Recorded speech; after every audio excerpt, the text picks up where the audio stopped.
இவத்த ஸ்கூல்னு கூட பார்க்காம அவனோட வைஃபை கையை பிடிச்சி எடுத்துட்டு வந்து வெளியே தள்ளுறான். ஆக்சுவலா அவங்க 2 பேத்துக்கும் டைவர்ஸ் கேஸ் கோர்ட்ல போயிட்டு இருக்கோம். அப்பன்னு பார்த்து இவனோட ட்ரக்ஸை இந்த டீச்சரோட கார்ல வச்சிடறான். இப்போ அந்த சாவியை கேட்டு அந்த டீச்சரை போட்டு அடிக்கிறான். அங்க இருக்க எல்லாருமே வேடிக்கை மட்டும் தான் பாக்குறவங்கள தவிர யாருமே வந்து தடுக்க மாட்டேங்கிறாங்க.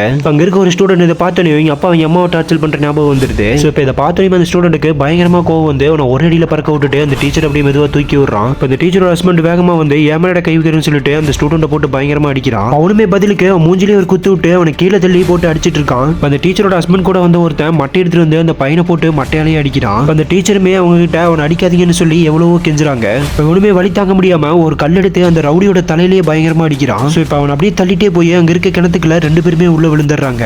அங்க இருக்க எல்லாருமே பதறி போயிடுறாங்க. அப்ப அந்த ஸ்டூடெண்ட் மட்டும் ஒரு கைத்தை பிடிச்சி மேலே ஏறி வரான். இதை பார்த்தோன்னே அங்க இருக்க எல்லாருமே கை தட்ட ஆரம்பிச்சிடுறாங்க. ஆக்சுவலா அந்த ஸ்டூடெண்ட் இதுக்கு முன்னாடி படிச்ச ஸ்கூல்ல நிறைய பிரச்சனை பண்ணிருப்பான். ஸோ அதனாலேயே இந்த ஸ்கூல்ல வந்து சேர்த்திருப்பாங்க. அதனாலேயே ஒரு ரவுடின்னு சொல்லிட்டு அந்த ஸ்டூடெண்ட்ஸ் யாருமே கூட பேசாம இருந்திருப்பாங்க. ஓகே ஃப்ரெண்ட்ஸ், இந்த ஸ்டூடெண்ட் பண்ணது தப்பா ரைட்டானு கமெண்ட் சொல்லிட்டு நம்ம வீடியோக்கு ஒரு லைக் போட்டுருங்க.